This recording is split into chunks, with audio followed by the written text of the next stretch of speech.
ஒரு வழியா காலேஜ் முடிச்சிட்டேன். எப்ப வேலைக்கு போற? ஐடி வேலைலாம் கஷ்டம்பா. வேலை கிடைச்சிருச்சா? எனக்கு இந்த கவலையே இல்லை, ஏன்னா நான் SLA இன்ஸ்டிடியூட் ஜாயின் பண்ணியிருக்கேன். ஜஸ்ட் 4 months ட்ரைனிங் கம்ப்ளீட் பண்ணதும் என்னோட ஐடி கேரியருக்கு நான் ரெடி ஆயிடுவேன். SLA Institute, a right way to IT job. Contact 8870767784.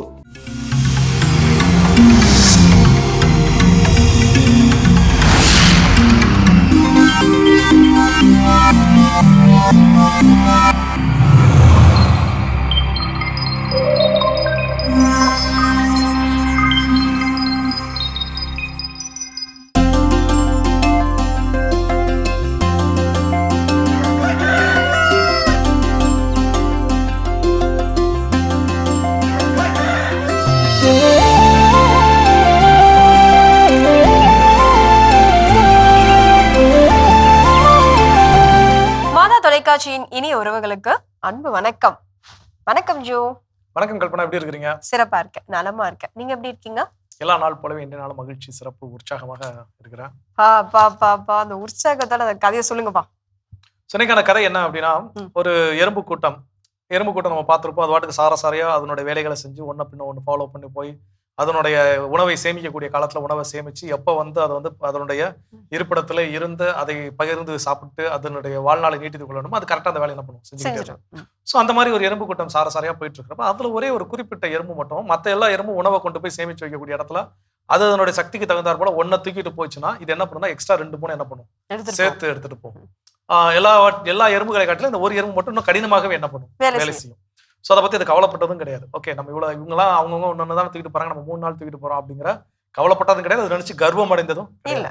அப்ப நாளடைவில் மற்ற எறும்புகள் இதை பார்க்க பரவாயில்ல, பலசாலையை எல்லாம் தூக்கிட்டு போதே அப்படிங்கிறப்போ ஒரு நாள் இப்படி போய்கிட்டே இருக்கல இன்னொரு எறும்பு கேட்குது, என்னால தூக்க கொஞ்சம் கஷ்டமா இருக்கு, யாரையும் சேர்த்து என்ன பண்ணிடுறப்ப தூக்கிட்டு போயிடா கொண்டா கூடு அப்படின்னு என்ன பண்ணுது, தூக்கிட்டு போகுது. இது போல ஒவ்வொரு எறும்புகளும் என்ன ஆரம்பிச்சதுன்னா அதுக்கு அதன் மேல சுமையை சுமத்தி நாளடைவில் என்னாச்சுன்னா மற்ற எல்லா எறும்பும் ஜாலியா சுத்துது. இந்த எல்லா எறும்பும் மற்ற எறும்புகள் சேர்த்து தூக்கிட்டு போக வேண்டிய சுமை என்ன பண்ணுது, இந்த ஒரு எறும்பே தூக்கிட்டு போகுது. ஸோ இப்படியே நாட்கள் போய்கிட்டே இருக்கு. ஒரு கட்டத்தில் ரொம்ப வீக்கா ஃபீல் பண்ணி என்ன ஆயிடுச்சு, ஒரு முறை தூக்கிட்டு போறப்ப கீழே என்ன பண்ணிடுச்சு, விழுந்துருச்சு. ஆனா சுத்தி இருந்த எந்த எறும்புகளும் என்ன பண்ணல, அதுக்கு ஹெல்ப் பண்ண வரல. ஒரு கட்டத்துல அந்த கடினமான வேலை செய்ததன் காரணமாக அது என்ன போச்சு, சீக்கிரமாவே செத்தும் போச்சு. இப்போ மற்ற எறும்புகள் ஃபுல்லா இதே மாதிரி இன்னொரு எறும்பு எங்க இருக்குது, அதே மாதிரி மற்ற ஹெல்ப் பண்ணக்கூடிய ஹெல்பிங் டெண்டன்சி இருக்கக்கூடிய நன்னுடைய சுமைகளை சுமந்து தூக்கக்கூடிய இளிச்சவாயான ஒரு எறும்பு இருக்குதா அப்படிங்கிறத தேடுறதுக்கு என்ன ஆயிடுச்சு, போக ஆரம்பிச்சு. ஸோ இது ரியல் லைஃப்ல பார்த்தா இதுதான் நம்மளுடைய அலுவலகங்களோ வீடுகள்லயோ யாரோ ஒருத்தர் செய்யக்கூடிய வேலை. அவர் ஓகே கடினமா வேலை செய்யறாரா, சந்தோஷம், அவர் இன்னொரு கொடுக்குற வேலை செய்யறாரா, எல்லாருமே தன்னுடைய சுமைகளை அவர் மீது சுமத்துவதற்கு என்ன தயாரா இருக்கும். சோ இந்த இடத்துல நாம எப்படி இருக்கும், சுமப்பவராக இருக்கிறோமா இல்லை சுமைகளை சுமத்துவராக இருக்கின்றோமா? அற்புதமான ஒரு கேள்வியின் வழியா எழுப்பியிருக்கோம். இன்றைய நாளை வந்து தொடங்கி இருக்கும் அப்படின்னு சொல்லலாம். இந்த கேள்விக்கு அவங்கவுங்க மனசுல இருந்தா பதில் வரட்டும், அதுவே நன்மை. இன்றைய நாளை இப்போ அற்புதமாக நம்ம தொடங்கலாம். இப்பொழுது ஆலய தரிசனம் பார்க்கலாம்.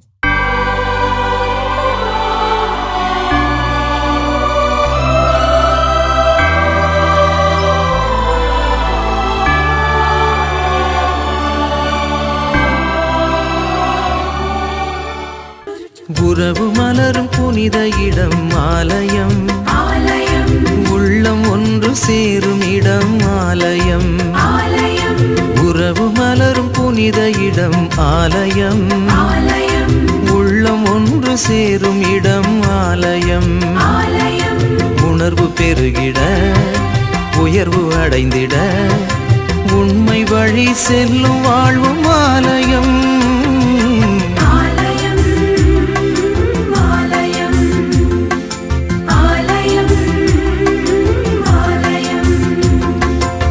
உறவு மலரும் புனித இடம் ஆலயம், உள்ளம் ஒன்று சேரும் இடம் ஆலயம்.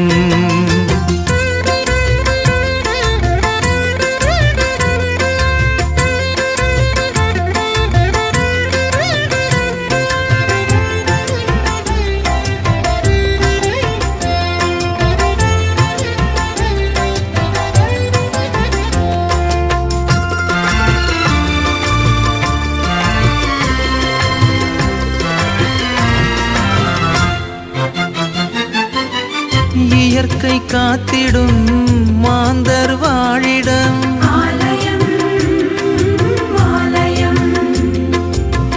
பகிர்ந்து வாழ்ந்திடும் உயிர்கள் உறைவிடம்,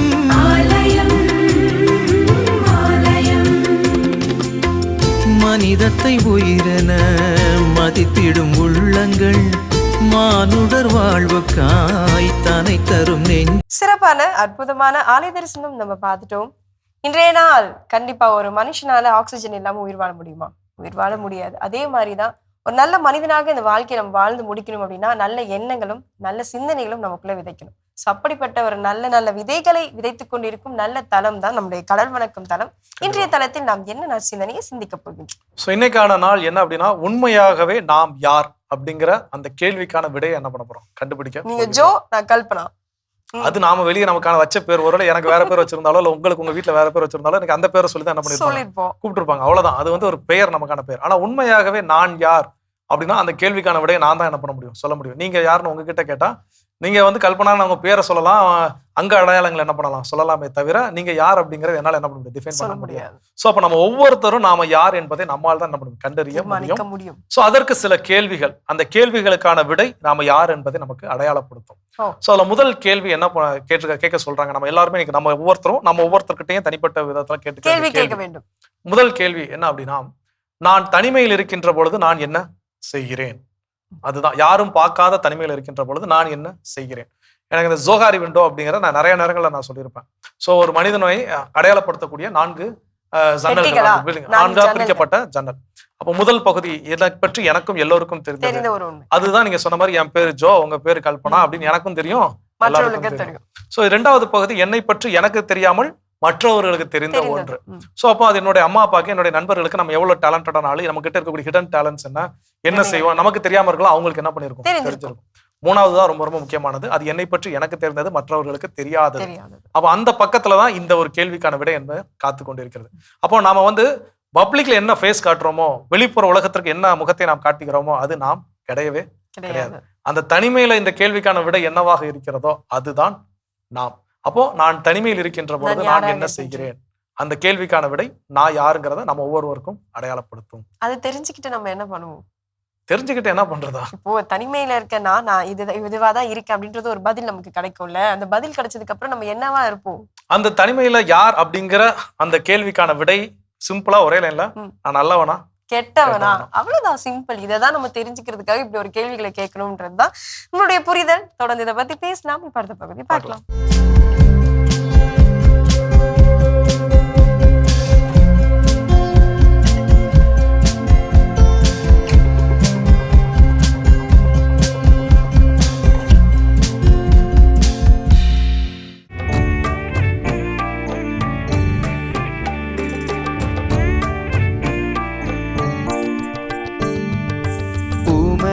பேரன்பு உயிரினும் மேலானது, உமது பேரன்பு உயிரினும் மேலானது. கடவுளே நீரே என் இறைவன், உம்மையே நான் நாடுகின்றேன். என்னுயிர் உம்மீது தாகம் கொண்டுள்ளது. நீரின்றி வறண்ட தரிசு நிலம் போல் என் உடல் உமக்காக ஏங்குகின்றது. ஆற்றலையும் மாட்சிமையையும் காண விழைந்து தூயகம் வந்து உம்மை நோக்குகின்றேன்.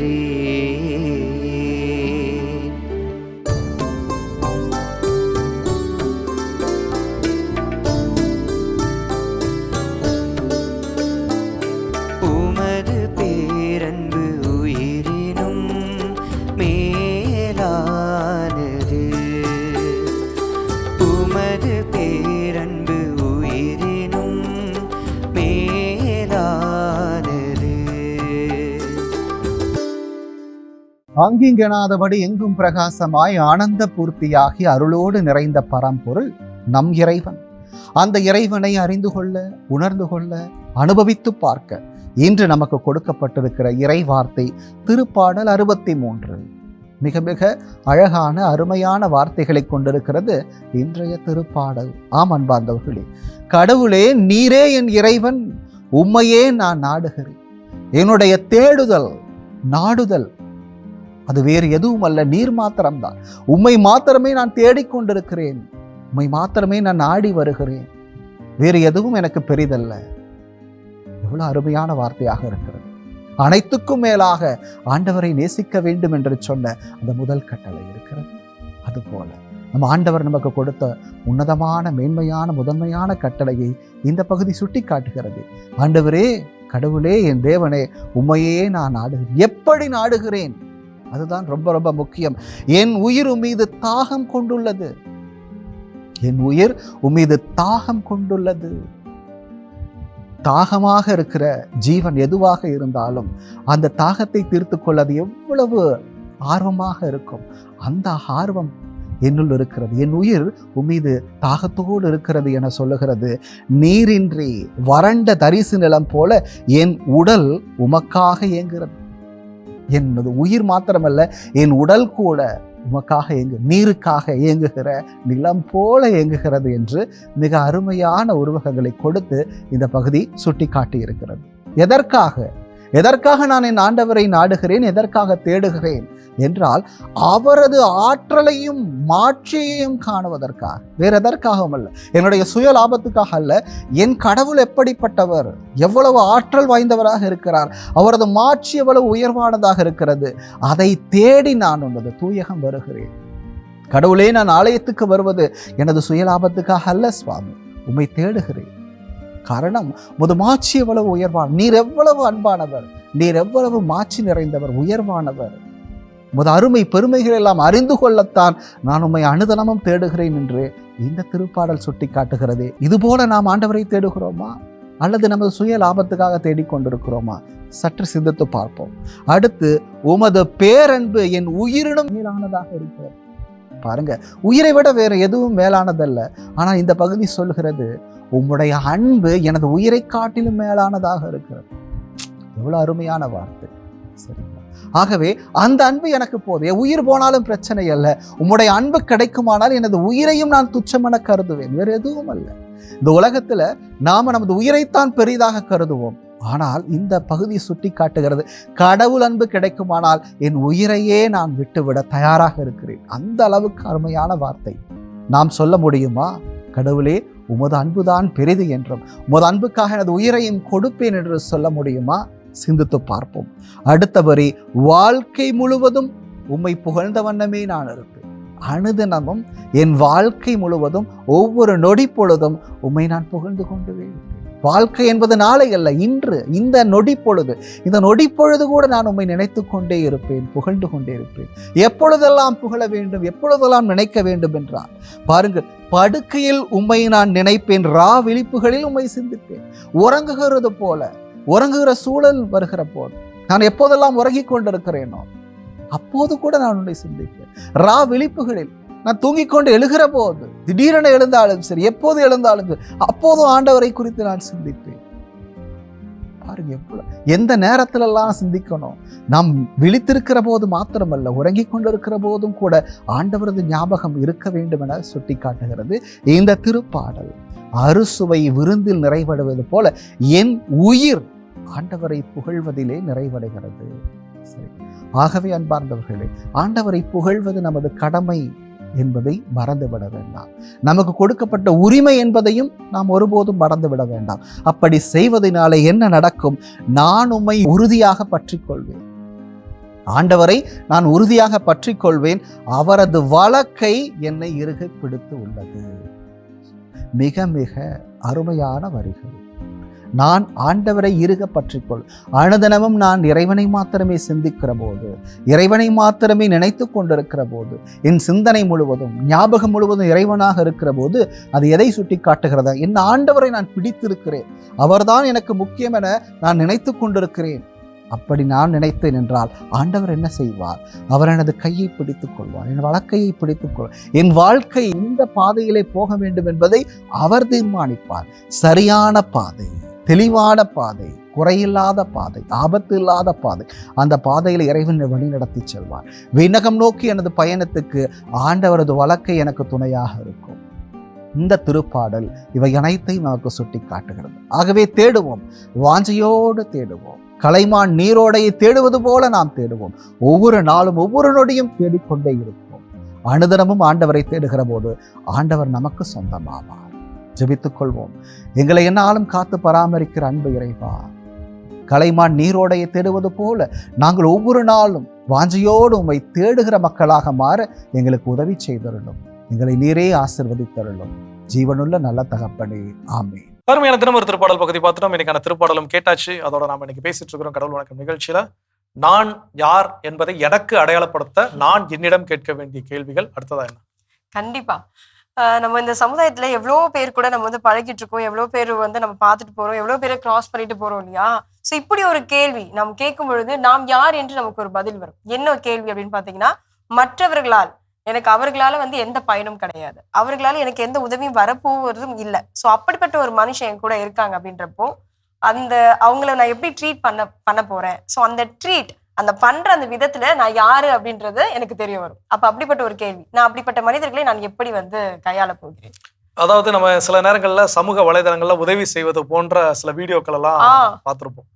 என்ன அப்படின்னா, நான் அந்த உதவியை செஞ்சு நான் வந்து பிறருக்கு முன்னாடி நான் ஹெல்பிங் டெண்டன்சி எனக்கு நிறைய இருக்குங்கிறத நான் காட்டிக்கொள்கிறேன் அப்படிங்கிற ஒன்றா இருக்கலாம். இன்னும் சிலர் அதுக்கு அடையாளப்படுத்துவதற்கு ஒருவேளை இது மற்றவர்களுக்கு ஒரு தூண்டுதலை என்ன பண்ணலாம், கொடுக்கலாம். இது போல உதவி செய்ய வேணும் அப்படிங்கிற தூண்டுதலை கொடுக்கலாம். அப்ப அந்த தூண்டுதலை கொடுக்க வேணும் அப்படின்னா நம்ம விவிலியத்துல சொன்ன மாதிரி உன்னுடைய வழக்கை செய்வது இடக்கைக்கு தெரியாது இருக்கட்டும். அது தெரியுதுன்னா அது தூண்டுதலை கொடுப்பதற்காக அல்ல, என்னுடைய தற்பெருமையை நான் பறைசாற்றுவதற்காக. அப்போ அந்த மனிதர்களை நான் எப்படி ட்ரீட் பண்றேன், அவங்கள நான் விளம்பரத்துக்காக பயன்படுத்துறேன்னா, அவங்கள மட்டு மரியாதை இல்லாம நான் பேசுறேன்னா, அப்ப இதை வைத்து நான் அந்த கேள்விக்கான விட எனக்கு சரியா நியாயமா நான் என் பக்கம் நின்று, ஏன்னா எனக்குள்ளதான் கேட்க போறேன். இதை நான் வேற யார்ட்டும் என்ன பண்ண போறதில்ல, சொல்ல போறதில்ல, ஷேர் பண்ண போறதில்ல.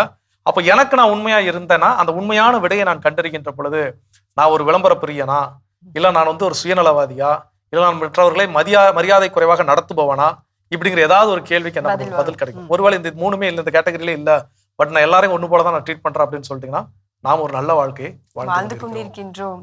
இன்னும் தொடர்ந்து பேசலாம். அடுத்த பகுதி பார்க்கலாம்.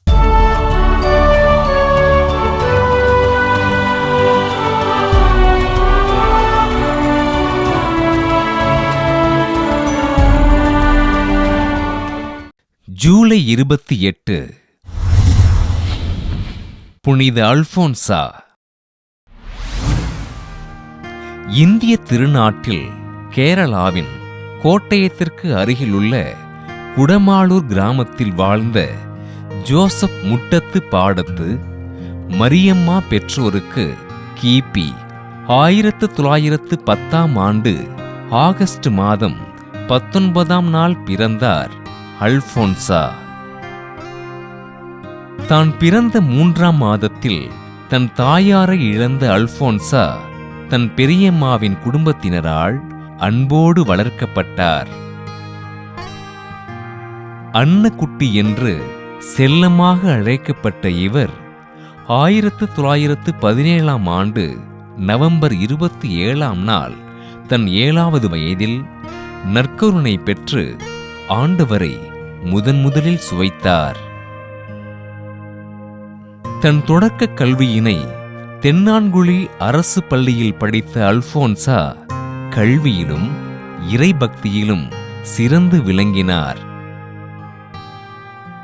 அழகும் அறிவு கூர்மையும் நிறைந்த அல்போன்சாவிற்கு இவரது பெரியம்மா திருமண ஏற்பாடுகள் செய்ய ஆண்டவர் இயேசு ஒருவரையே மணவாளனாக ஏற்பேன் என்றும் தன் வாழ்வினை இறைவனுக்கு அர்ப்பணிப்பேன் என்றும் உறுதியோடு கூறினார். தன் பெரியம்மா திருமணத்திற்கு வற்புறுத்தியதால் தன் கால்களை தீயில் நீட்டிய அல்போன்சா அருட்தந்தை சாக்கோ அவர்களின் வழிகாட்டுதலின்படி கிளாரிஸ்ட் சபையில் சேர்ந்து அருட்சகோதரியாக அருட்பொழிவு பெற்றார். வாகக்காடு தொடக்கப் பள்ளியில் ஆசிரியையாக பணியாற்றி மாணவர்களை வழிநடத்திய அல்போன்சா உடல் நலமின்றி துன்புற்று கிபி 1946ஆம் ஆண்டு ஜூலை 28ஆம் நாள் விண்ணகமடைந்தார். தன் வாழ்நாள் முழுவதும் உடல் நோயினால் அவதிப்பட்டு ஆண்டவரின் திருப்பாடுகளை தியானித்து வாழ்ந்த அருட்சகோதரி அல்போன்சாவினை திருத்தந்தை 2ஆம் ஜான் பால் அருளாளராக அறிவிக்க திருத்தந்தை 16ஆம் ஆசீர்வாதப்பர் 2008ஆம் ஆண்டு அக்டோபர் மாதம் 12ஆம் நாள் புனிதராக உயர்த்தி நோயாளிகளுக்கு பாதுகாவலராக அறிவித்தார். புனித அல்போன்சா திருவிழாவினை கொண்டாடுகின்ற நாம் உடல் நோயினால் துன்புறுவோருக்காகவும் குறிப்பாக படுக்கையில் இருக்கின்ற நோயாளிகளுக்காகவும் ஜெபிப்போம். அற்புதமான பகுதி இன்றைய புனிதர் நம்ம பார்த்துட்டோம். இன்றைய நாள் நான் யார் என்று தெரிந்து கொள்வதற்கு நமக்கு இடையே ஒரு கேள்விகள் எழுப்ப வேண்டும் அப்படின்னு சொல்லி ஆரம்பித்தோம். அடுத்ததாக என்ன கேள்விகள் நமக்கு இடையே எழுப்பலாம்? ஸோ அடுத்ததான் நாமக்கிட்டே கேட்டுக்க வேண்டிய ஒரு கேள்வி என்ன அப்படின்னா, நான் சொல்வதை ஒருத்தவங்க ஏத்துக்கல, அதற்கு மறுப்பு கூறுகிறார்கள் எனும் சூழல் வருகின்ற பொழுது நான் எப்படி ரியாக்ட் பண்றேன் அப்படிங்கிற ஒரு கேள்வி நமக்குள்ள நாம இன்னைக்கு கேட்டு பார்க்கணும். அப்ப இதுல 2 விதமான விஷயங்கள் இருக்குது. ஒண்ணு, நான் சரியா செய்கின்ற பொழுது நீ செய்யறது சரியில்லை, தப்பு, உனக்கு ஒண்ணுமே தெரியல அப்படின்னு ஒருத்தவங்க மறுப்பு சொல்வது, அப்படி ஒரு வகை இருக்குது. இன்னொன்னு, நான் செய்யறது தப்பு, அந்த தவறை சுட்டி காட்டக்கூடிய ஒரு நிகழ்வு, நீங்க பண்றது தப்பா பண்றீங்க, இது இப்படி செய்யக்கூடாது அப்படிங்கறத சுட்டி காட்டக்கூடிய ஒரு 2 நிகழ்வுகள் அப்படிங்கிறது இருவேறு கோணங்கள் அப்படிங்கிறது பார்க்க முடியும். அப்ப இந்த 2 கோணத்திலையும் நான் எப்படி ரியாக்ட் பண்றேன், நான் அதை ஏற்றுக்கொள்கிறேனா, இல்ல நான் அவங்க கூட ஆர்கியூமெண்ட் பண்றேனா, இல்ல நான் அமைதியா சில நேரம் இல்லைன்னா நீ சொன்னதுக்கு அப்புறம் நான் இதை எதுக்கு செய்யணும் அப்படின்னு அதை விட்டுட்டு போறேனா. ஸோ இப்படி பலவிதமான பதில்கள் நமக்கு என்ன பண்ணும், கிடைக்கும். ஸோ அப்ப இந்த பதில்களை வைத்து நம் வாழ்வில் வளர்ச்சியை நோக்கிய நிலைக்கு போறோமா, இல்ல வளர்ச்சி அடையாத அதே நிலையில இருக்கோமா தெரிந்து கொள்ள முடியும். இது போன்ற கேள்விகள் கேட்கும் பொழுதுதான் நமக்கும் சில பதில்கள் கிடைக்கும் வாழ்க்கையில அப்படின்றத நம்ம இன்னும் தொடர்ந்து தெரிந்து கொள்ளலாம். இப்ப அடுத்த பகுதி பார்க்கலாம்.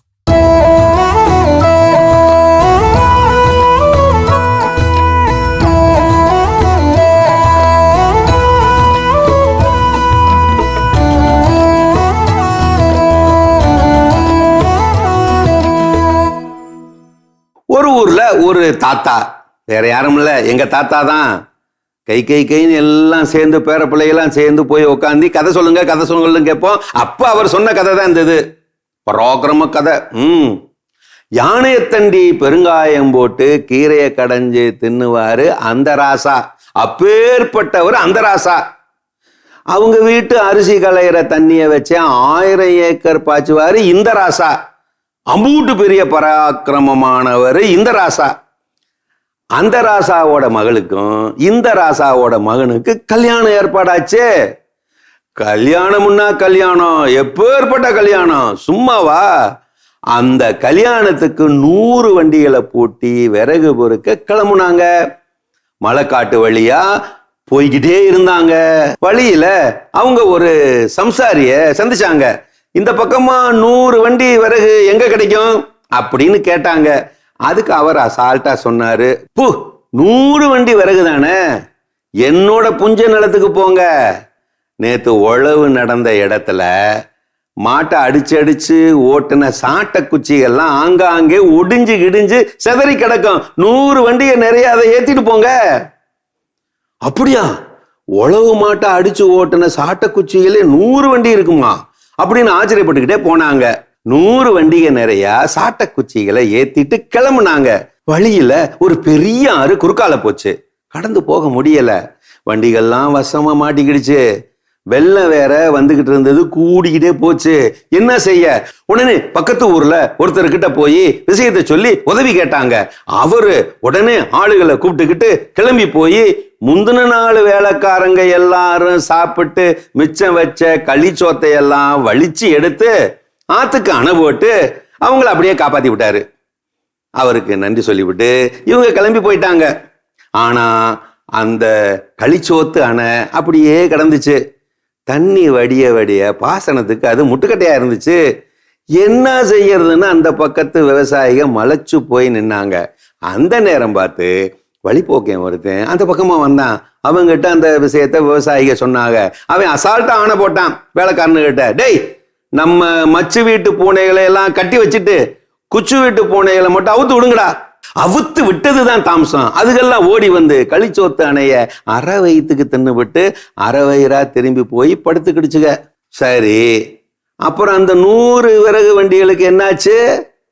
நாளை அருமையான கதைகள் 1000 பகுதி பார்த்துட்டோம். அதோட இன்னைக்கு நம்ம பேசிட்டு இருக்கிறோம் கடவுள் வணக்கம் நிகழ்ச்சியில நான் யார் என நான் என்னை அடையாளப்படுத்திக் கொள்வதற்கு, தெரிந்து கொள்வதற்கு என்னிடம் நான் கேட்க வேண்டிய கேள்விகள் என்னென்ன, இதைத்தான் இன்னைக்கு நம்ம கேட்டு தெரிஞ்சிட்டு இருக்கிறோம். அதுல அடுத்ததா என்னை பத்தி நான் தெரிஞ்சுக்க என்கிட்ட கேட்க வேண்டிய அடுத்த கேள்வி என்ன? என்னுடைய வாழ்க்கையில் என்னால் ஒரு தவறு நடந்து விட்டது அப்படின்றது எனக்கு தெரிஞ்சதுக்கு அப்புறமா நான் அந்த இடத்துல நான் என்ன பண்ண போறேன் அப்படின்ற ஒரு கேள்விதான். நான் என்ன பண்ண போறேன்? ஸோ நான் ஒரு தப்பு செஞ்சுட்டேன், அந்த இடத்துல நம்ம தவறு செய்து விட்டோம் என்று மன்னிப்பு கேட்க போகிறோமா, இல்ல தவறு செய்ததால் பாதிக்கப்பட்டவர்களிடம் போயிட்டு அவங்க கிட்ட போய் நம்ம ஆறுதல் கூற போகிறோமா, இல்ல நான் தப்பே செய்யல அப்படின்னு சொல்லிட்டு ஆர்குமெண்ட் பண்ண போறோமா? இதுல நம்ம என்ன செய்ய போறோம், என்ன பதில் கூற போறோம் அப்படின்றது அது நம்ம கையில தான் இருக்கு. கிடையாது. இன்னொரு ஆன்சரும் இருக்குது. என்ன அப்படின்னா, ஓகே நான் ஏத்துக்கிட்டு மன்னிப்பு கேட்கறதோ, இல்ல மன்னிப்பு கோருவதோ, இல்ல மன்னிக்கிறதோ, இல்ல அதுக்கு ஆர்குமெண்ட் பண்றதோ அப்படிங்கறத காட்டிலும் இன்னொரு முக்கியமான விஷயம் என்னன்னா, நான் மத்தவங்க மேல பிளேம் பண்றேன். இதுக்கு காரணம் இவன் தானா, இவனாலதான் இந்த பிரச்சனை நடந்துச்சு, இதுக்கு எனக்கும் சம்பந்தமே கிடையாது அப்படின்னு பிறர் மீது நான் பழி தூக்கி போட பாய்க்கிறேன். அப்போ இந்த கேள்வியை கேட்டுட்டு நிச்சயமா நம்ம லைஃப்ல கண்டிப்பா எல்லாருமே தப்பு பண்ணிருப்போம். ஸோ அந்த தப்புக்கு நான் ரெஸ்பான்சிபிலிட்டி அக்செப்ட் பண்ணி, ஓகே இது நான் என்னால நிகழ்ந்த தவறு, இதை நான் திருத்திக் கொள்கிறேன் அப்படின்னு நான் என் வாழ்க்கையை கடந்து வந்திருக்கிறேனா, அதுல இருந்து பாடத்தை கற்றுக்கொண்டு அதை சரி செய்திருக்கிறேனா, இல்ல நான் மத்தவங்களை பிளேம் பண்ணிருக்கிறேன்னா, அந்த பிளேம் பண்றப்ப கண்டிப்பா அங்க ஆர்குமெண்ட் என்ன ஆயிரும், வர ஆரம்பிச்சிடும். அவங்க இல்ல நான் இல்லைன்னு சொல்லுவாங்க, இல்ல நீ தான் காரணம் அப்படின்னு நம்ம என்ன பண்ணுவோம், பிறர் மீது குறைகளையும் குற்றங்களையும் சுமத்தி கொண்டே இருப்போம். இதுல எந்த விஷயத்தை நான் செஞ்சிருக்கிறேன்? நமக்கு நல்லாவே தெரியும் இதுல எது சரியான வழி, எது தவறான வழி. கண்டிப்பா நான் யாராக இருக்கிறேன் என்று இன்னும் சில கேள்விகள் எழுப்பலாம், ஆனா ஒரு சின்ன பிரேக்கு அப்புறம். நிச்சயமா.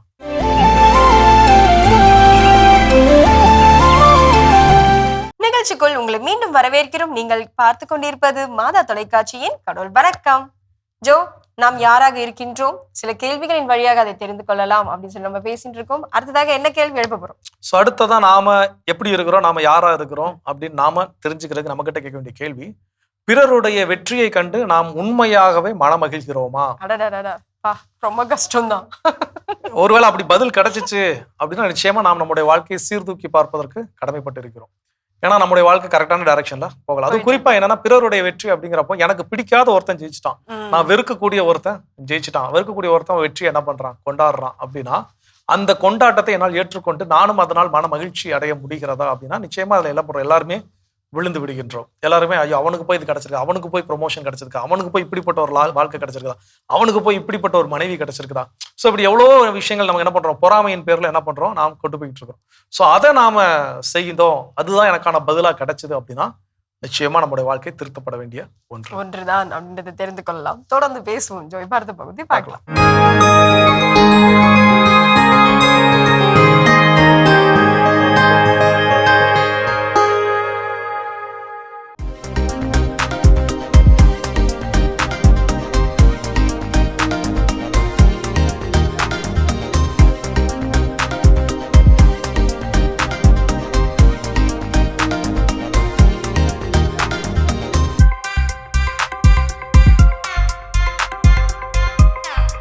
வணக்கம், நான் doctor Santhosh, consultant cardiologist, Meridian hospital.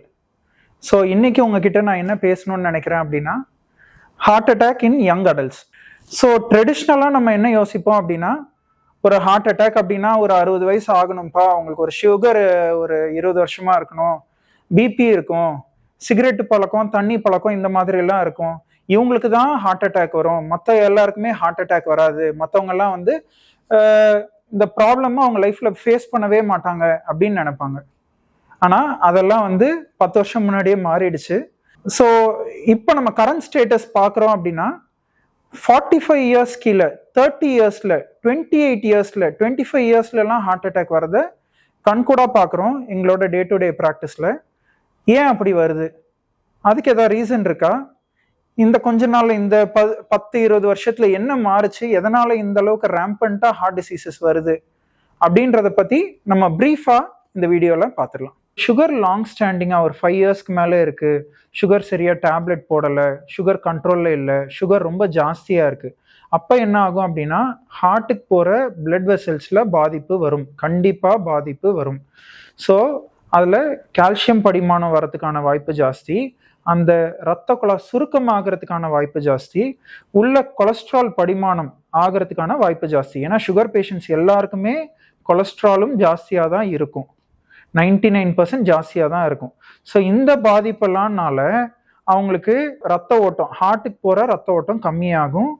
கம்மியாகிறது மட்டும் இல்லாமல் இது எப்பயாவது ஒரு நேரம் அடைச்சதுன்னா, இப்போ ஒருத்தவங்களுக்கு வந்து 0% ஹார்ட்டுக்கு போகிற பிளட் வெசல்ல பிளாக்கே இல்லைன்னு வச்சுப்போம், அவங்களுக்கு ஹார்ட் அட்டாக் வரதுக்கான ரிஸ்க்கும் ஆல்ரெடி ஒரு 70 to 80% ஹார்ட்டுக்கு போகிற ரத்த குழா ஒரு 4-5 இடத்துல பிளாக் இருக்கிறவங்களுக்கு ஹார்ட் அட்டாக் வரதுக்கும் ரிஸ்க்கு ஆப்வியஸ்லி ஜாஸ்தி. ஏன்னா ஆல்ரெடி பிளாக் இருக்கு, அது மேலே இன்னும் ஒரு சின்ன அடப்பு வந்து கம்ப்ளீட்டாக அக்ளூட் ஆச்சுன்னா ஹார்ட் அட்டாக் வரதுக்கான ரிஸ்க் ஜாஸ்தி.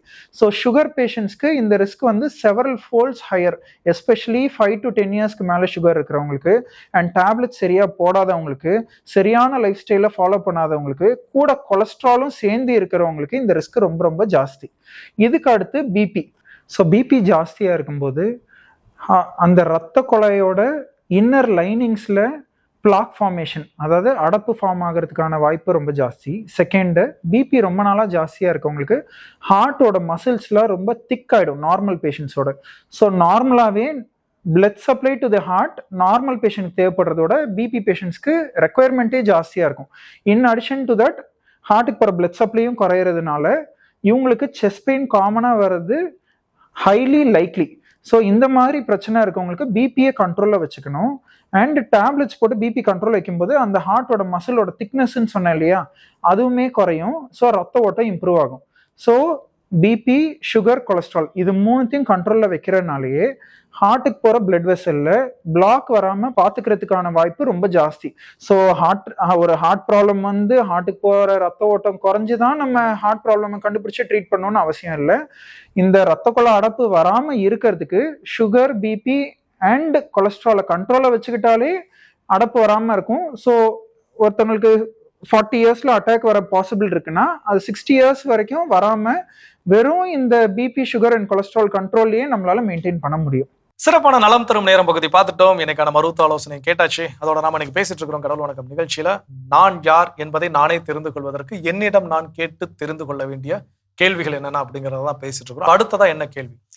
அடுத்ததா பாத்தீங்கன்னா, என்னுடைய சொல் என்னுடைய செயலும் ஒன்றாக இருக்கிறதா அப்படின்ற ஒரு கேள்விதான். பல பேர் நமக்குள்ள இருக்க ஒரு பெரிய ஒரு கஷ்டப்படுற ஒரு விஷயம் என்ன அப்படின்னா இதுதான். நம்ம ஒரு சொல்லிடுவோம், ஆனா அந்த செயலை செய்யணுமா அப்படின்றது ஒரு பெரிய கேள்விக்குறியாவே நம்மளுடைய எல்லாருடைய வாழ்க்கையிலுமே கூடவே வந்து டிராவல் ஆயிட்டு இருக்கோம். நாளைக்கு கண்டிப்பா நான் வெளியே வரேன், டோன்ட் வெரி, நம்ம எல்லாருமே வந்து ஃபேமிலியோட வெளியே போறோம். நாளைக்கு இல்ல கொஞ்சம் ஒர்க் இருக்கு, எமர்ஜென்சி, போக முடியாது. அப்ப அந்த சொல்றதே வந்து தேவையற்றது இல்லையா?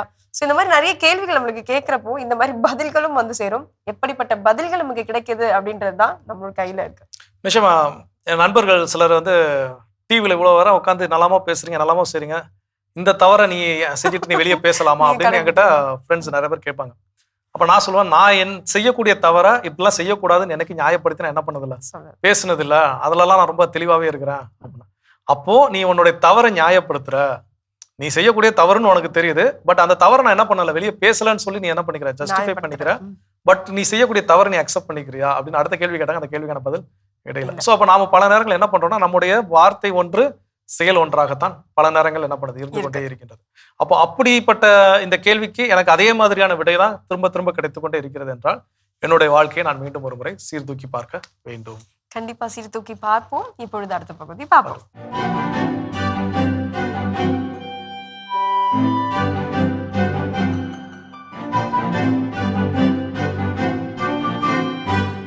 அன்பிற்கினிய மாதா தொலைக்காட்சி சுவஞ்சர்களே, தமிழ் மணக்கும் அன்பு நெஞ்சங்களே, வணக்கம். திரிகடுகத்தில் இணைந்திருக்கும் உங்கள் ஒவ்வொருவருக்கும் நன்றியின் வாழ்த்துகள். இன்று திரிகடுகம் எண் 56 பார்க்கவிருக்கின்றோம். உயர்வான வழிமுறைகள். முந்தை எழுத்தின் வர உணர்ந்து பிற்பாடு தந்தையும் தாயும் வழிபட்டு வந்து ஒழுக்கம் பெருநெறி சேர்தல், இம்மூன்றும் விழுப்ப நெறிதூராவாறு. திரிகடகம் 56. உயர்வுக்குரிய அந்த நெறிமுறைகளை எல்லாம் அழிக்காமல் வாழ்கின்ற அந்த உயர்வு தன்மை, அது இந்த 3 இடம்பெறுவதாக நாம் பார்க்கிறோம். 1, இளமையில் கல்வி கற்றல். 2, தாய் தந்தை பெற்றோரை மதித்து நடத்தல். 3, பெரியோர்களுடைய அறநெறியில் நடப்பதற்கு முன் வருதல். இம்மூன்றுமே மிகுந்த உயர்வான அறநெறிகளாக கருதப்படுகின்றன. அவற்றுள் இன்று முதலாவதாக நாம் பார்ப்பது இந்த கல்வி, கற்றல். அதிலும் இளமையில் கற்றல், இளமையில் கல் என்று இருக்கிறது பாருங்கள். ஆக கற்கை நன்றே கற்கை நன்றே பிச்சை புகினும் கற்கை நன்றே. அதிலும் சிறப்பாக இளமை பருவத்தில் அந்த கல்வி கற்கப்பட்டு ஆக வேண்டும். அதனால தான் ஒரு பாட்டு வந்தது பாருங்க, பார்த்தீங்களா? ஒரு வெளிநாட்டு அறிஞர் அவர் எழுதின அந்த கவிதையிலிருந்து எடுக்கப்பட்ட ஒரு திரைப்பட பாடல். முதல் எட்டில் ஆடாதது விளையாட்டல்ல, நீ 2ஆம் எட்டில் கல்லாதது கல்வியும் அல்ல. அப்படி வரும். 2ஆம் எட்டுனா என்னப்போ? 9ஆம் அகவையிலிருந்து 16ஆம் அகவை இருக்கு பாருங்க. இந்த 8 அகவைகளுக்குள் கண்டிப்பாக படித்து விட வேண்டும். இளமையில் கற்கின்ற கல்வியெல்லாம் பசுமரத்து ஆணி போல் அப்படியே அங்கு பதிந்து நிற்கும். ஆனால் முதல் 8 வரைக்கும் அந்த குழந்தைங்க விளையாடணும். இன்றைக்கி 2 அகவை 3 அகவையிலே பள்ளிக்கூடத்தில் கொண்டு போய் சேர்த்துடுறாங்க. பாவம்தான். சில நாடுகளில் 8 அகவைக்கு முன்னால் குழந்தைகளை பள்ளிக்கூடத்தில் சேர்க்கக்கூடாது. தாயின் மடிதான் பள்ளிக்கூடம். அந்த வீட்டில் அவர்கள் தன் சுற்றத்தில் வாழ்கின்ற அந்த சிறுவர்கள் சிறுமிகள் இவர்களோடு இணைந்து விளையாட வேண்டும். என்ன செய்வது? இன்னைக்கு இப்படி மாறி கிடக்கிறது. சரி, கேட்க செய்வளர் கேட்கட்டும். ஆனால் இந்த முறை மிக நன்றான முறை என்ற வகையில் நாம் உறுதி எடுத்துக்கொள்ள வேண்டும். வாய்ப்பு இருந்தால் அதை நாம் கடைபிடிக்க வேண்டும். என்ன இன்றைக்கு பலருக்கும் பல வேலை என்பதனால் எப்படியாவது பள்ளிக்கூடத்துக்கு சேர்த்தாச்சுன்னா எப்போ நமக்கு வேலை முடிஞ்சது என்கிற அளவுக்கு தான் போய் கொண்டிருக்கிற இந்த உலகம் மாற வேண்டும். நன்று. எது எப்படியோ இளமையில் கல்வி கற்கப்பட்டாக வேண்டும். வள்ளுவர் சொல்வார் ஒரு குறளிலே, எண்ணென்ப ஏனை எழுத்தென்ப இவ்விரண்டும் கண்ணென்ப வாழும் உயிர்க்கு. எண்ணும் எழுத்தும் கண்ணென தகும் என்றெல்லாம் நாம் பார்க்கின்றோமே. ஆக அந்த படிப்பறிவில்லாமல் அந்த பருவம் கடந்து விடக்கூடாது. முந்தைய காலகட்டத்தில் தான் அந்தந்த குலத்தொழில் செய்கிறவங்க அந்த பிள்ளைகளை அப்படியே அங்கே வீட்டில் வைத்து விடுவாங்க. அவர்களுடைய குலத்தொழிலை தான் அவங்க செய்ய முயற்சி எடுப்பாங்க, பொதுக்கல்வி அல்ல. ஆனால் இன்று அது மாறி இருக்கிறது. கடவுளுக்கு நன்றி. அது இன்னும் உயர வேண்டும், அதில் சமத்துவத்தை நாம் இன்னும் எட்ட வேண்டும் என்கின்ற அந்த செய்தியெல்லாம் இங்கு சொல்லப்பட்டிருக்கிறது. வள்ளுவர் தன்னுடைய திருக்குறளில் முதல் குறளாக அவர் பதிவு செய்திருப்பதே, அகர முதல எழுத்தெல்லாம் ஆதி பகவன் முதற்றே உலகு. இந்த உலகத்தில் முதன்மை யார்? கடவுள்தான். அவருடைய இடத்தில் வேறு எவரும் இருக்கக்கூடாது. வேறு எவரோ வேறு எதுவோ இருந்தால் அதற்கு பேர் தான் சிலை வழிபாடு.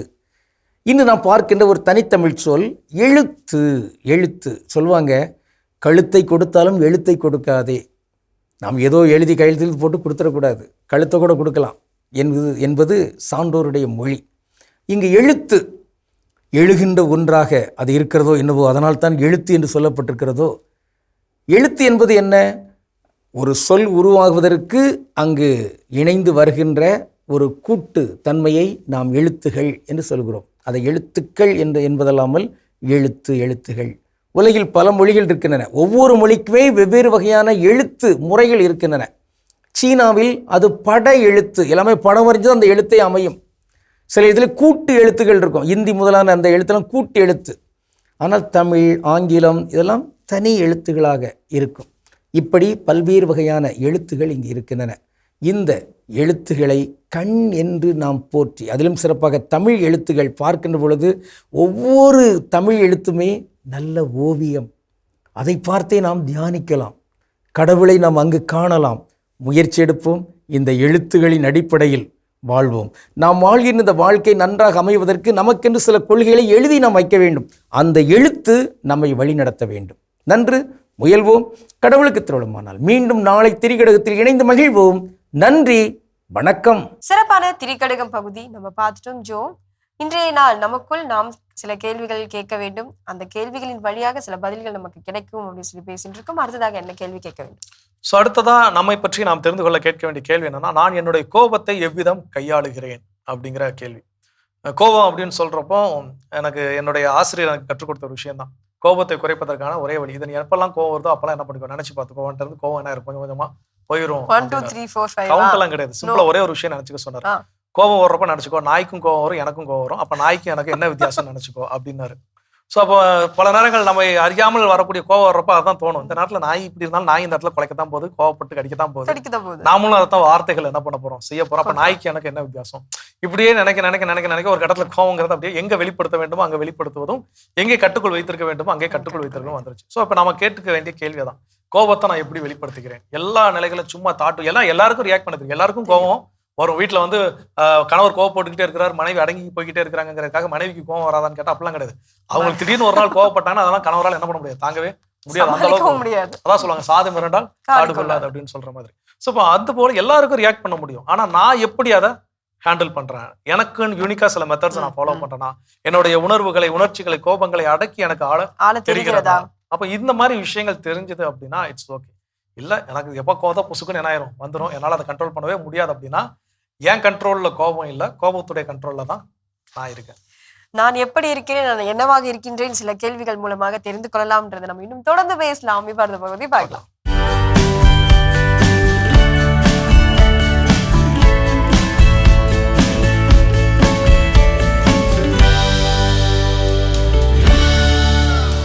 இணைய போதை.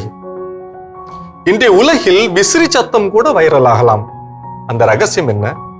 மனம் அழுத்தம் அதிகமாக இருக்கிறதா? ஒரு மென்மையான சப்தம் உங்கள் மூளைகளை அமைதிப்படுத்தி விடக்கூடும்.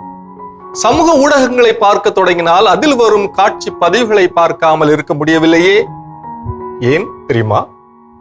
மகிழ்ச்சி ஹார்மோன், காதல் ஹார்மோன் நீங்கள் கேள்விப்பட்டிருக்கின்றீர்களா? ASMR காணொளிகள் என்றால் என்ன? அதற்கான பதிலை வலை உலகத்தின் அருள்வாக்கின் ஒளியில் தேடுவோம், பாருங்கள். அருள்வாக்கு பகுதி, விடுதலை பயணம் 3. மோசே மிதியானின் அர்ச்சகராகிய தம் மாமனார் இத்ரோவின் ஆட்டு மந்தையை மேய்த்து வந்தார். அவர் அந்த ஆட்டு மந்தையை பாலை நிலத்தின் மேற்றிசையாக ஓட்டிக்கொண்டு கடவுளின் மலையாகிய ஓரேபை வந்தடைந்தார். அப்பொழுது ஆண்டவரின் தூதர் ஒரு முட்புதரின் நடுவிலே தீ பிழம்பில் அவருக்கு தோன்றினார். அவர் பார்த்தபோது முட்புதர் நெருப்பால் எரிந்து கொண்டிருந்தது. ஆனால் அம்முட்புதர் தீந்து போகவில்லை. ஏன் முட்புதர் தீந்து போகவில்லை? இந்த மாபெரும் காட்சியை பார்ப்பதற்காக நான் அப்பக்கமாக செல்வேன் என்று மோசே கூறிக்கொண்டார். அங்கேயே கூடாரம் அமைத்து அந்த பிரமிப்பிலேயே அல்லது பரவச நிலையிலேயே இருந்துவிட வேண்டும் என்று மோசே நினைத்திருப்பார் என்று நான் நினைக்கிறேன். ஆனால் கடவுள் அவரை மலையிலிருந்து இறங்கி போகச் செய்கிறார். எகிப்தில் அடிமைப்பட்டு கிடக்கும் மக்களை மீட்க அவர் அனுப்புகிறார்.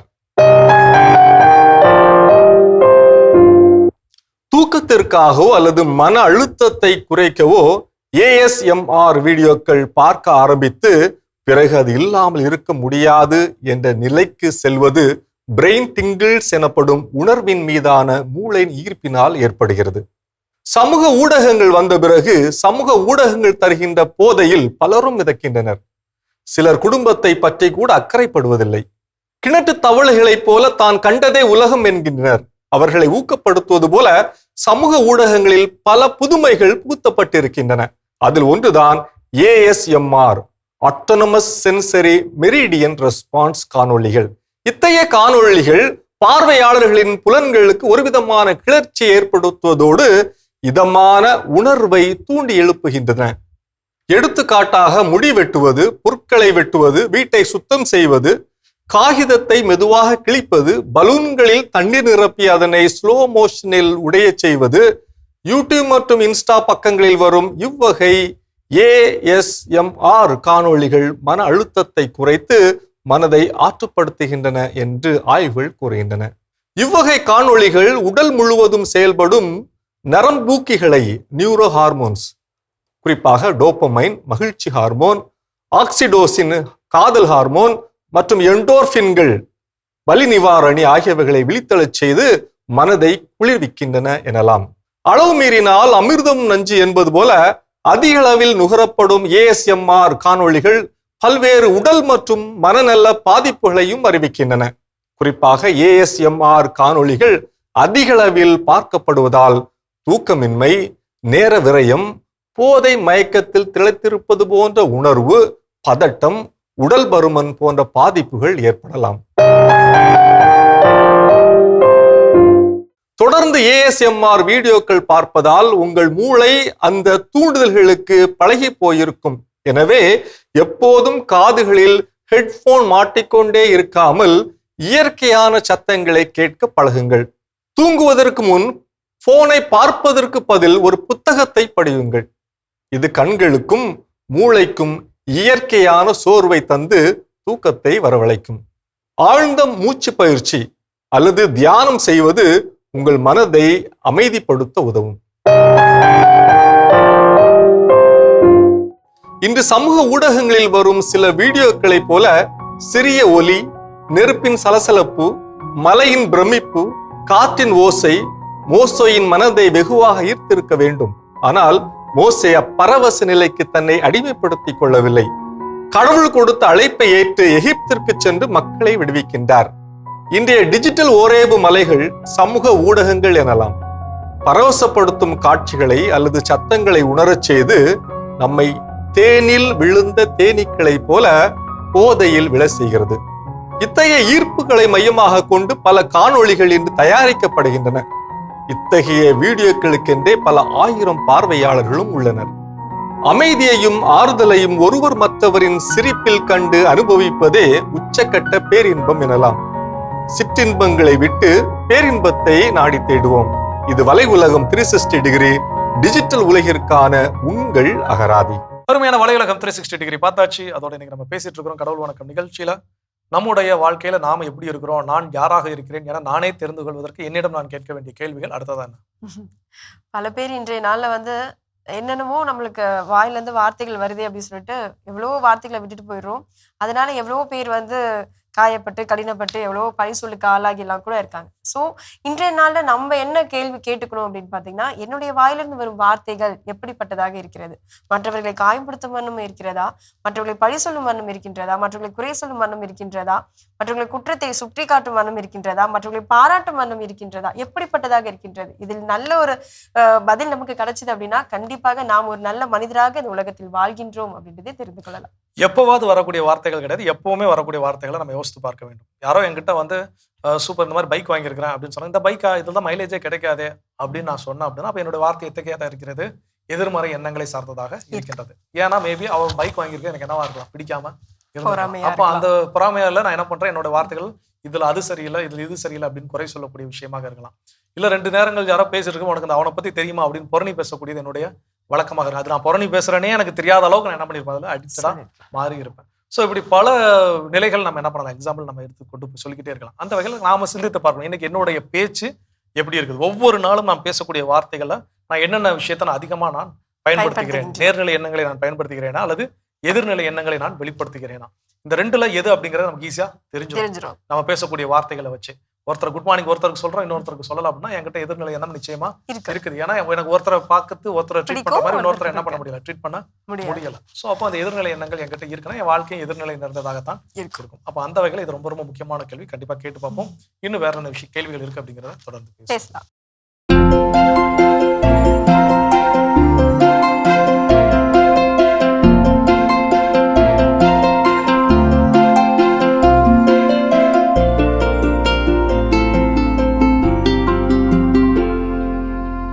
அனைவருக்கும் வணக்கங்க.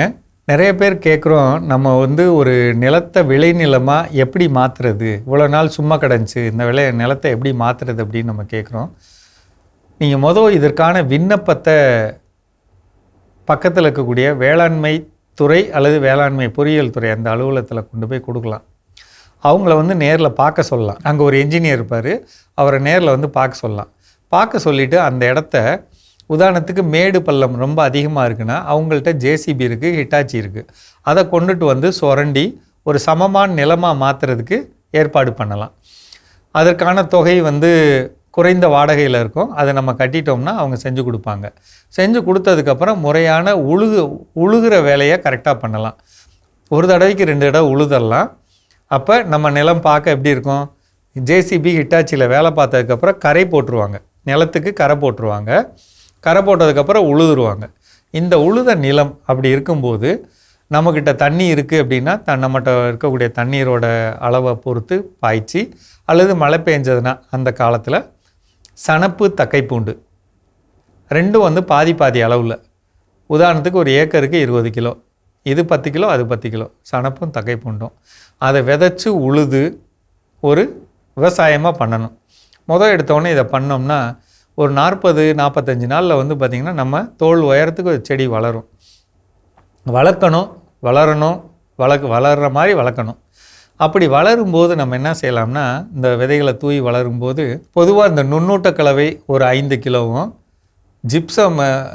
ஜிப்சம் வந்து ஒரு 50 கிலோவும், அதே மாதிரி ராக் பாஸ்பேட் 50 கிலோவும், இது எல்லாத்தையும் நிலத்தில் தூவிடணுங்க. தூவுறப்ப அந்த பயிர் நல்லா வளரும். வளர்கிறப்ப அது என்ன செய்யும்னா, அந்த பயிர் வளர்கிறப்ப இந்த பொருள் எல்லாம் அது அதோட வேர் பகுதியில் வச்சுக்கும். இந்த மாதிரி ஒரு அமைப்பில் அது வளரும். வளர்கிறப்ப நம்ம இதை மடக்கி உழுகிறோம். இப்போ என்ன நடக்கும்னா 45ஆம் நாள் மடக்கி உழுகிறப்ப அந்த செடியோட அந்த உடம்பு பகுதியும் நம்ம ஏற்கனவே போட்ட இந்த நுண்ணுயிர்களும் அப்படியே கலந்து அப்படியே பொதுப்பாக அந்த மண்ணில் ஊறி மண்ணு மேலே ஒரு மசால் கடலை மாதிரி பரவி அப்படி இருக்க வாய்ப்பு இருக்குது. நம்ம என்ன பண்ணியிருக்கோம், ஏற்கனவே துறையில் சொல்லி வரப்பு போட்டிருக்கோம், அதுக்கப்புறம் உழுதுருக்கோம்.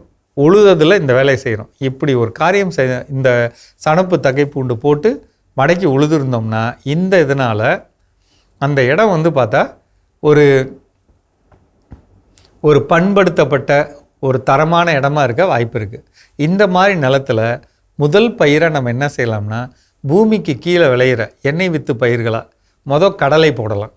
அப்படி கடலை போடுறப்ப அதோட விளைச்சல் கிடைக்கிறத விட அந்த கடலை செடியிலேருந்து கிடைக்கக்கூடிய சத்துக்கள் வந்து மண்ணில் திருப்பியும் தங்க வாய்ப்பு இருக்குது. குறைந்த சத்துக்களோட மண் திருப்பியும் தங்க வாய்ப்பு இருக்குது. நம்ம இந்த அமைப்பை செய்யும்போது மழை பெய்தது அப்படின்னா எங்கேயும் புது மண் இல்லைங்களா, புது வரப்பு, புது கரை அப்படிங்கிறப்ப அது உடச்சிட்டு போயிடாமல் இருக்க, இந்த கரை உடச்சிட்டு போயிடாமல் இருக்க மழைக்காலத்தில் ஒரு தடவை மழை பெய்கிறப்ப ஆய்வு செய்யணுங்க. ஆய்வு செஞ்சு எங்கேயாவது வரப்பு பிஞ்சு போகிற மாதிரி இருந்துச்சுன்னா அதை திருப்பி கொஞ்சம் சரி பண்ணி தண்ணீர் உடச்சிடாமல் இருக்கிறதுக்கான வழிகளாக செய்யணும். ஏன் இதை செய்யணும் அப்படின்னா, ஒரு வேளை செய்யாமல் விட்டிங்கன்னா கரை உடையுதுன்னா என்ன நடக்கும்னா, நிலத்தில் இருக்கக்கூடிய மேல் மண் எல்லாமே சத்தோடு அது வழியாக அடிச்சுட்டு போயிடும். அப்போ மண் வந்து பார்த்திங்கன்னா இன்னும் மோசமாக மாறிடும். அப்போ நீங்கள் ஏற்கனவே உங்கள் மண் வந்து இவ்வளோ காலமாக நீங்கள் பயன்படுத்தாமல் இருந்ததுனால மழை பெஞ்சு அரிச்சிட்டு போய் பலன் இல்லாமல் இருக்குது. அதுக்கப்புறம் நம்ம இப்போ வரப்பு போட்டிருக்கோம். அந்த வரப்பு எப்படி போடணும்னு தெரியுங்களா, எது பள்ளமாக இருக்கோ அந்த இடத்துல எல்லாம் 3 அடி உயரம் இருக்கிற மாதிரி வரப்பு போடணும். 3 அடி உயரம் இருக்கணும். மேலே தலையை தட்டினோம்னா குறைஞ்சபட்சம் 2.5 அடி உயரத்துக்கு இருக்கணும். இதோட நடந்து போகிற பாதை வந்து 1.5 அடி இருக்கணும். அந்த அளவுக்கு நல்ல அகலமான கரையாக போட்டுட்டால் பிஞ்சு போகாது. இதை மட்டும் நம்ம கணக்கில் வச்சு செய்யலாம். நல்ல விளைநிலம்ங்கிறது ஃபஸ்ட்டு இதுதான். முறையான வரப்பு, நல்ல பொதுப்பாக உழுகிறது, கிழக்கு மேற்கு வடக்கு தெற்கு அப்படி உழுகணும். அப்படி உழுகிறப்ப நம்ம கீழே வந்து பார்த்தா குறைஞ்சபட்சம் ஒரு 1/2 அடியிலேருந்து 3/4 அடி மண் தெளிவாக அப்படியே பொதுன்னு இருக்கணும். இந்த அமைப்பை நம்ம செஞ்சாலே ஒரு நல்ல விளைச்சலுக்கான ஒரு நிலம் கிடைக்க பெரிய வாய்ப்பு இருக்குங்க. இது எல்லா பகுதியிலையும் பண்ணலாம். இதை செஞ்சுட்டு அடுத்த விவசாயத்தை பண்ணுங்கள். இந்த செலவு நீங்கள் என்ன செலவு பண்ணுறீங்களோ அந்த செலவான பணத்தையும் நீங்கள் சேர்த்து எடுக்க வாய்ப்பு இருக்குது. செஞ்சு பாருங்கள். மீண்டும் சந்திப்போம். சிறப்பான பகுதி உழவும் உயர்வும் நம்ம பார்த்துட்டோம். இன்றைய நாள் எனக்குள் நான் கேட்டுக்கொள்ள வேண்டிய சில கேள்விகள், அதன் வழியாக எனக்கு சில பதில்கள் கிடைக்கும். அந்த பதில்கள் வழியாக நான் யாராக இருக்கின்றன்றதும் நமக்கு புரியும். அப்ப அடுத்ததான் என்ன கேள்வி கேட்கணும்? ஸோ அடுத்ததா என்ன அப்படின்னா, நான் என்னுடைய நேரத்தை எப்படி செலவழிக்கிறேன். ஸோ என்ன செலவழிக்கிறேன்னா, ஒரு நாள் நமக்கு 24 மணி நேரங்கள் கொடுக்கப்பட்டிருக்கிறது. ஸோ அப்போ அதை வந்து 8 hours ரூல் அப்படின்னு வந்து சொல்லுவாங்க. வாழ்க்கையை பின் பண்ணுறதுக்கு, அதாவது 8 மணி நேரம் தூக்கம், 8 மணி நேரம் வேலை, 8 மணி நேரம் குடும்பத்தினரோடுக்கான நம்ம செலவு. ஸோ அப்போ வந்து 24 hours ஈஸியாக ஒரு நாளைக்கு போயிடும் அப்படின்னு. அப்போ இதை நான் கரெக்டாக நான் ஃபாலோ பண்ணுறேன். வேலை நேரத்தில் கரெக்டாக, அதாவது எல்லா நேரங்கள்லையுமே என்னுடைய வளர்ச்சியை நோக்கி நான் வேலைன்னு ஓடிக்கிட்டே இருக்கிறேன்னா அது ரொம்ப ரொம்ப தவறு. ஏன் அப்படின்னா, ஓகே நான் வளர்ச்சி நோக்கி போகிறேன், நான் வளர்ச்சி அடைஞ்சிட்டேன், வின் பண்ணிட்டேன், கொண்டாடுவதற்கு என் கூட யார் இருப்பா? யாருமே இருக்க மாட்டாங்க. ஸோ அப்போ அந்த நேரத்துக்கான வேலைக்கான நேரத்தை வேலைக்கு கொடுப்பது, குடும்பத்தினருக்கான நேரத்தை குடும்பத்தினருக்கு கொடுப்பது, ஓய்வுக்கான நேரத்தை ஓய்வுக்காக கொடுப்பது, இதுதான் வந்து ஒரு நல்ல வெற்றியாளனுக்கான அழகு. அப்போ அந்த வகையில நாள்தோறும் ஒவ்வொரு மணி நேரத்தை நான் எப்படி செலவு பண்றேன், சில நேரங்கள் என்ன பண்ணுவோம் அப்படின்னா, ஓகே ஒரு இவ்வளவு நேரம் வேலை பார்த்தாச்சு, ஒரு 10 நிமிஷம் மொபைல் எடுத்து என்ன பண்ணிக்கலாம், நோட்டிக்கலாம். அந்த 10 அடுத்த 15 ஆகும், அரை மணி நேரம் ஆகும், அடுத்து 1 மணி நேரம் ஆகும். அப்ப நேர விரயம் என்பது அங்க ஏற்படும். ஸோ அப்போ என்னுடைய சில சிற்றின்பங்களுக்காக நான் நேரத்தை செலவழிக்கின்றேனா, அல்லது என்னுடைய இலக்கை நோக்கிய பயணத்திற்கான நேரத்தை நான் செலவழிக்கிறேன். இதுல நம்ம தெளிவா இருந்துட்டோம். எவன் ஒருத்தனுக்கு நேரத்தை சரிவர கையாள தெரியுதோ அவன் என் வாழ்க்கையில நேரம் சரியில்லைங்கிற வார்த்தை அவன் வாயில இருந்து வரவே வராது. ஸோ இன்னைக்கு அவன்கிட்ட நேரம் சரியில்லை, எனக்கு டைம் சரியில்லை அப்படிலாம் நம்ம வாயில வருதுன்னா, இன்னைக்கு நான் அந்த நேரத்தை நான் என்ன பண்ணல, சரியா பயன்படுத்தலைங்கிற தவறு யார் மேலதான் இருக்குன்னா நம்ம மேலதான் இருக்கின்றது. ஸோ சிந்தித்து பார்ப்போம். கண்டிப்பா சிந்தித்து பார்க்கலாம். தொடர்ந்து பேசலாம். இப்ப அடுத்த பகுதி பார்க்கலாம்.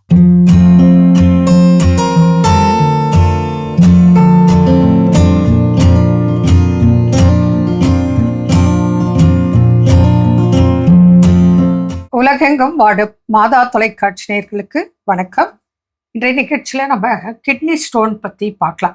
கிட்னி ஸ்டோன் எதனால வருது, அது எந்த அளவுக்கு வித்தவுட் சர்ஜரி கியூர் பண்ணும் குணமாக்கும் வாய்ப்புகள் இருக்கு அப்படிங்கிறத மக்களுக்கு புரியுற மாதிரி இன்னைக்கு பேச போறோம். கண்டிப்பாங்க. பொதுவாக வந்து பாருங்க, இந்த ரீனல் ஸ்டோன்ஸ் கிட்னி கல்ல வந்து என்ன சொல்லுவாங்க அப்படின்னா நெஃப்ரோலித்தியாசிஸ் அப்படின்னு சொல்லுவாங்க. இந்த நெஃப்ரோலித்தியாசிஸ்ல வந்து பாத்தீங்கன்னா பல டைப்ஸ் இருக்குங்க. இது முதல்ல ஏன் வருது அப்படின்னா, சில மெட்டபாலிசம் இம்பேர்மெண்ட்னால வர்றது உண்டு. அதே மாதிரி தண்ணி போதுமான அளவு குடிக்கிறது இல்லை. அதே மாதிரி தண்ணி குடிச்சாலும் எனக்கு யூரின் வருது அப்படின்னும் போது நான் அதை அவாய்ட் பண்றேன். ஏதோ ஒரு காரணத்தினால, வேலையினால வந்து அவாய்ட் பண்றேன், டாய்லெட் வந்து சரியில்லை அதனால அவாய்ட் பண்றேன், இப்படி ஏதோ ஒரு ரீசன்னால நம்ம யூரின் போகாம அவாய்ட் பண்றோம். இதுதான் வந்து பாத்தீங்கன்னா மெயின் ரீசனா இருக்கு. அதுக்கும் மேல ஸ்டோன்ஸ்ல பல வகை இருக்கு. இது வந்து பாத்தீங்கன்னா ஆக்சலேட் ஸ்டோன், முள்ளு மாதிரி வந்து பாத்தீங்கன்னா பெருசா இருக்கும். இது சுண்ணாம்பு கற்கள் அப்படிம்பாங்க. கால்சியம் ஆக்சலேட் ஸ்டோன் இருக்கு. அதுக்கப்புறம் சிஸ்டைன் ஸ்டோன், தக்காளிகள் நிறைய சாப்பிட்றதுனால வரக்கூடிய ஸ்டோன். அதுக்கப்புறம் யூரிக் ஆசிட் ஸ்டோன், பாடியிலேயே வந்து பாத்தீங்கன்னா யூரிக் ஆசிட் மெட்டபாலிசம் இம்பேர்மெண்டா இருக்கும். இல்லைன்னா எக்ஸசிவ் நான்வெஜ், இதனால வந்து பாத்தீங்கன்னா அந்த யூரிக் ஆசிட் ஸ்டோன் அப்படின்றது வரது உண்டு. வரத்துக்கே அது காரணம் கிடையாது, இட்ஸ் அ ட்ரிகர். வரது. ஆமா. பொதுவா இந்த ரீனல் ஸ்டோன்ஸ் இருக்கு அப்படின்னும் போது கிட்னிக்குள்ளேயே இருக்கிறது இருக்கு. அதுக்கப்புறம் வந்து பாத்தீங்கன்னா அதனோட கிட்னில இருந்து ஒரு குழா மாதிரி வரும், அந்த யுரேட்டர் அப்படின்னு சொல்லுவாங்க. அந்த யுரேட்டர்ல வந்து மாட்டிக்கிறது அப்படின்றது இருக்கு. கிட்னிக்குள்ளேயே இருக்கும்போது பெயின் வந்து ரொம்ப கம்மியா இருக்குங்க. இடுப்புல ஒரு டல் பெயின், லாயின் பெயின் அப்படிம்பாங்க. அந்த யுரேட்டர்ல வந்து மாட்டிக்குச்சு அப்படின்னா இலியாக் ரீஜன், அதாவது இடுப்புல இருந்து தொடை இடுக்கு வரைக்கும் பயங்கரமான வலி வரும். பேஷண்ட் அந்த வலியை தாங்க முடியாம இம்மிடியேட்டா வந்து சர்ஜரி பண்ணிக்கணும் அப்படிம்பாங்க. ஏன்னா யுரேட்டர்னோட சைஸ் வெறும் 4 மில்லிமீட்டர். கல்லு ஒரு 3 மில்லிமீட்டர் 4 மில்லிமீட்டர் வந்து மாட்டிக்கிச்சு, இல்ல 5 மில்லிமீட்டர் 6 மில்லிமீட்டர் மாட்டிக்கிச்சு அப்படின்னா பேஷண்டால தாங்க முடியாது. அந்த அளவுக்கு வலி வேதனையும் அனுபவிப்பாங்க. இதெல்லாம் வந்து மெடிகேஷன்ஸ்ல கொண்டு வந்துட முடியுமா? 4 மில்லி சொல்றீங்க. ஆமா. மேக்ஸிமம் எவ்வளவு சைஸ் வரைக்கும் ஸ்டோன் நீங்க மேக்ஸிமம் 5 சென்டிமீட்டர் ஸ்டோனுன்னா கூட ஸ்டண்ட் வைக்காம, இது வந்து பாத்தீங்கன்னா நெஃப்ரோலஜிஸ்டே ஸ்டண்ட் வச்சுதான் அந்த கல்லை வந்து லித்தோட்ரிப்சி மூலியமா, லித்தோட்ரிப்சின்றது அந்த கல்லை வந்து பாத்தீங்கன்னா உடைச்சு கொண்டு வர்றது. அந்த மாதிரி எவ்வளோ பெரிய கல்லா இருந்தாலும் ஸ்டண்ட் வச்சு நெஃப்ரோலஜிஸ்ட் கத்தீட்ரல் போட்டு இத கொண்டு வர்றது. வெறும் வந்து பாத்தீங்கன்னா மெடிகேஷன்ஸ்ல ரொம்ப அழகா வந்து பாத்தீங்கன்னா கல்ல உடைச்சு அதுவே வந்து பாத்தீங்கன்னா வெளியே கொண்டு வந்துட முடியும். அந்த மாதிரி எவ்வளவு வித்தவுட் சர்ஜரி. Without surgery. ஆமா, வித்தவுட் சர்ஜரி. மருந்துலே கன்சர்வேட்டிவ் ட்ரீட்மெண்ட்லே மருந்து கொடுக்கும் போதே இங்க ஸ்டோன் கிரஷர்ஸ் அப்படின்னு இருக்கு. கல்ல உடைக்கிறதுக்குன்னு ஒரு மருந்து, அதை வந்து பாத்தீங்கன்னா வெளியே கொண்டு வரதுக்கு அப்படின்றது ஒரு மருந்து. தண்ணி நிறைய குடிச்சா மட்டும் போதும். டயட்டும் சொல்லுவோம். எந்த விதமான உங்களுக்கு சர்ஜரியும் தேவையில்லை. எவ்வளவு பெரிய கல்லா இருந்தாலும் மெடிசின்ஸ்ல ஈஸியா கொண்டு வந்துடலாம் இல்லைங்களா? அதுதான் முக்கியமானது. ஏன்னா இன்னைக்கு சும்மா சின்ன ஸ்டோன்க்கெல்லாம் மக்கள் வந்து வலி இருக்கு. நீங்க சொல்லிட்டீங்க என்ன சைஸ், அது டியூப் சைஸ். அப்போ அதுக்குள்ள இருக்கிற சைஸுக்கே வலிக்குது. அப்ப அதை விட பெரிய சைஸ்ங்கிற போது வலி வேதனை, அது வந்து நிறைய பேஷண்ட்டை நம்ம பார்த்துருக்கோம். அந்த அளவுக்கு அவங்க வலி வேதனை அனுபவிச்சிருக்காங்க. அந்த மாதிரி பேஷண்ட்க்கு நம்ம வந்து ஒரு 1 வீக்கோ 2 வீக்ஸோ நல்ல ரெஸ்ட் கொடுத்து, இந்த நீங்க சொன்ன மாதிரி ஒண்ணு கல்லு கரைக்கிறதுக்கு, இன்னொன்னு கரைந்த கற்களை வெளியேற்றும் தன்மை உள்ள ட்ரீட்மெண்ட் தான் நம்ம கொடுக்குறோம். கூட டயட்டு சொல்றோம். அப்படி இருக்கும்போது இது வரைக்கும் என்னோட எக்ஸ்பீரியன்ஸ்ல 22 mm ஸ்டோனை கரைச்சிருக்கோம். அதுவும் 1 வீக்ல செக் பண்ணி பார்க்கும்போது ட்ரீட்மெண்ட் எடுத்துட்டே இருக்காங்க. பொதுவாக 1 மந்த் கழிச்சு தான் ஸ்கேன் பண்ணுவோம். ஆனா அவங்க ரொம்ப பர்சனலா வேண்டப்பட்டவங்க, தெரிஞ்சவங்கனால அக்கறையினால 1 வீக்லயே நாங்கள் செக் பண்ணோம். 22 mm 4 mm ஆயிடுச்சு. புரியுதுங்களா? அதனால சர்ஜரி தான் ஒரு தீர்வு அப்படின்னு நினைக்காதீங்க, பயப்படாதீங்க. உங்க வலி வேதனைக்கு முன்னாடி டயட் கடைப்பிடிக்கிறது ஒரு பெரிய விஷயமே கிடையாது. அதனால கடைப்பிடித்தால் பலன் நிச்சயம். மீண்டும் நாளை சந்திப்போம். நன்றி. அன்னை மரியே வாழ்க. அருமையான நம்ம ஒரு வித்தியம் பகுதி பார்த்துட்டோம். நிகழ்ச்சியோட நிறைவுக்கும் வந்தாச்சு. இன்னைக்கு நாள் மகிழ்ச்சியோட நம்ம பேசிட்டு இருக்கிறோம் கடவுள் வணக்கம் நிகழ்ச்சியில. நாம் நம்மை பற்றி அறிந்து கொள்வதற்கு, நான் என்னையே தெரிந்து கொள்வதற்கு என்னிடம் நான் கேட்க வேண்டிய கேள்விகள் ஃபைனலா என்ன சொல்றாங்க? கடைசியில நம்ம எல்லாரும் போய் எங்கேயோ ஒரு இடத்துல முடியதான் போறோம் இல்லையா? பிறப்பு அப்படின்னு இருந்ததுன்னா இறப்புன்னு ஒண்ணு இருக்கும். ஏதோ ஒரு காலகட்டத்துல நம்மளை பத்தி யாரோ ஒரு கிட்ட போயிட்டு கேட்கிறப்போ, ஒரு மனிதன் என்னை பற்றி கேட்கிறப்போ என்னை பத்தி என்ன சொல்லுவாங்க, இப்ப என் பேரை வச்சு கேட்கிறப்போ அவங்க யாரு, அவங்க எப்படி இருப்பாங்க அப்படின்றப்போ, ஸோ நம்மளுக்குன்னு ஒரு அடையாளம், இந்த வாழ்க்கையை வாழ்ந்துட்டு போய் முடிக்கிறப்போ ஒரு சுவடு ஒண்ணு நம்ம இங்க விட்டுட்டு போறோம் அப்படின்னா அதுதான் நம்ம வாழ்ந்த வாழ்க்கைக்கு ஒரு உண்மையான ஒரு அர்த்தம். ஸோ அப்படிப்பட்ட ஒரு வாழ்க்கை நம்ம வாழ்ந்திருப்போமா அப்படின்ற ஒரு கேள்வி, அதாவது மற்றவர்களிடம் என்னை பற்றி கேட்கும் பொழுது அவர்கள் நினைவில் வைத்துக் கொள்வது என்னவாக இருக்கும், இப்படி ஒரு கேள்வி. அப்போ நம்ம அப்படிப்பட்ட ஒரு உகந்த வாழ்க்கையை வாழ்ந்துட்டு போயிருக்கணும்ல, அப்படிப்பட்ட ஒரு அழகான சுவடுகளை விட்டுட்டு போயிருக்கணும்ல, அது நம்ம செஞ்சிருக்கோமா? நிச்சயம் இது ரொம்ப முக்கியமான கேள்வி. நம்முடைய மாதா தொலைக்காட்சியில ஞாயிற்றுக்கிழமை தோறும் ஒளிபரப்பாகக்கூடிய நலமா நிகழ்ச்சியில தந்தை அடைக்கலராஜ் வந்து கேட்கக்கூடிய ஒரு கேள்வி, மாதா தொலைக்காட்சியை பத்தி ஒரே வார்த்தையில சொல்லணும்னா என்ன சொல்லுவீங்க சொல்லுங்க அப்படிங்கிறப்போ ஒவ்வொருத்தவங்க சொல்லுவாங்க விண்ணகத்தின் பிறப்பிடம், இது விண்ணகம், மண்ணுலகத்தில் இருக்கக்கூடிய விண்ணகம், தாய் வீடு அப்படின்னு நிறைய வார்த்தைகள் என்ன பண்றாங்க மாதா தொலைக்காட்சி. அப்ப அது போல இன்னைக்கு என் பேரை சொல்லி என்னை பத்தி ஒரே வார்த்தையில சொல்லுங்க அப்படின்னு நாம மத்தவங்க கிட்ட கேட்டா நம்மளை பத்தி அவங்க என்ன சொல்ல போறாங்க? அவனா ஐயோ அவனை பத்தி வாயே திறக்காதீங்க அப்படின்னு சொல்ல போறாங்களா, அவன் சரியான திருட்டு போயா அப்படின்னு சொல்ல போறாங்களா, இல்லை நம்ம பற்றி நல்ல விதமாக ஸோ அவர் ரொம்ப ரொம்ப நல்லவர், எல்லாருக்கிட்டையும் தன்மையா பேசக்கூடிய மனிதர், எல்லோரையும் நேசிக்கக்கூடிய மனிதர் அப்படின்னு என்னை பத்தி பாசிட்டிவா சொல்ல போறாங்களா? ஸோ அப்போ இந்த கேள்விக்கான விடை அதுதான் நம்ம வாழ்ந்த வாழ்க்கைக்கான அர்த்தத்தை என்ன பண்ணும் கொடுக்கும். ஸோ ரொம்ப முக்கியமான விஷயம், நாம யார் அப்படிங்கிறத பிறர் அறிந்து கொள்வதை காட்டிலும் நாம் முதலில் அறிந்திருப்பது ரொம்ப ரொம்ப முக்கியம். ஸோ அதை அறிந்து கொள்வதற்கான கேள்விகள் இன்னைக்கு கடவுள் கேட்டிருக்கிறாரு. இந்த கேள்விகள் நிச்சயம் மீண்டும் ஒருவரை நமக்குள்ளே நம்ம கேட்டு பார்ப்போம். கேட்டு பார்க்கிறப்ப வந்து நிற்கக்கூடிய விஷயம் ரெண்டு விஷயம். ஒன்று, நான் நல்ல வாழ்க்கை வாழ்கின்றேனா நல்லவனாக, அல்லது நான் மோசமான வழியில் கெட்டவனாக நான் வாழ்ந்து கொண்டிருக்கின்றேனா அப்படின்னா. நல்லவனா இருந்தோம் அப்படின்னா பிரச்சனை கிடையாது, அதை அப்படியே ரீட்டைன் பண்ணிக்க ட்ரை பண்ணலாம். ஒருவேளை கெட்டவனா இருந்து அப்படிங்கிற ஒரு பதில் நமக்கு கிடைச்சிருக்கு அப்படின்னா அதை நான் திருத்திக் கொள்ள முற்படுவோம். கடவுளுக்கு நன்றி சொல்லி இன்னைக்கு நாள் யாரெல்லாம் விழா கொண்டாடுறாங்கன்னு பார்க்கலாம்.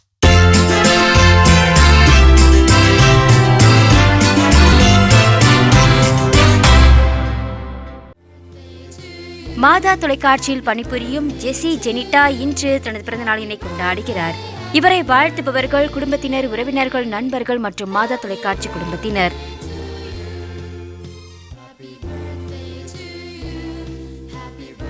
ஏஞ்சல் மரிட்டா ஜோசப் இன்று தனது பிறந்த நாளினை கொண்டாடுகிறார்.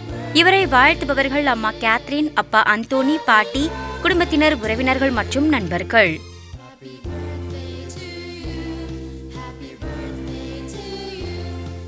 டெரிக் இன்று தனது பிறந்த நாளினை கொண்டாடுகிறார். இவரை வாழ்த்துபவர்கள் அப்பா, அம்மா, மேரி, செலின், தாத்தாக்கள், பாட்டிகள், குடும்பத்தினர், உறவினர்கள் மற்றும் நண்பர்கள்.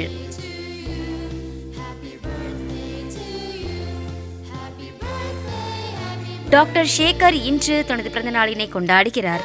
இவரை வாழ்த்துபவர்கள் குடும்பத்தினர், உறவினர்கள் மற்றும் நண்பர்கள்.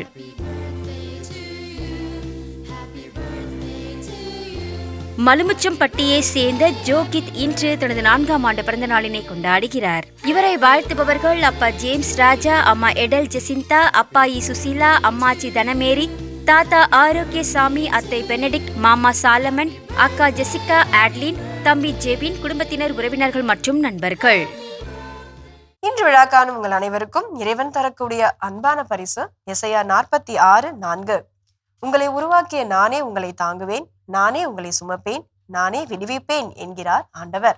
இந்த இறையாசையோடு நீங்கள் வாழ நாங்கள் ஜெபிக்கிறோம். அன்பானவர்களை, சுய ஆய்வு செய்வோம், நம்மை நாமே அறிவோம் என்ற இந்த சிந்தனையோடு இன்றைய கடவுள் வணக்கம் நிகழ்ச்சியை நாங்கள் நிறைவு செய்கிறோம். இந்த நாளும் இனிய நாளாக அமைய மாதா தொலைக்காட்சியின் வாழ்த்துக்களும் ஜெபங்களும். மீண்டும் உங்கள் அனைவரையும் கடவுள் வணக்கம் நிகழ்ச்சியில் சந்திக்கும் வரை உங்களிடமிருந்து விடை பெறுகிறோம். இயேசுவுக்கே புகழ். மரியே வாழ்க. ஒரு வழியா காலேஜ் முடிச்சிட்டேன். எப்ப வேலைக்கு போற? ஐடி வேலை எல்லாம் கஷ்டம்பா. வேலை கிடைச்சிருச்சா?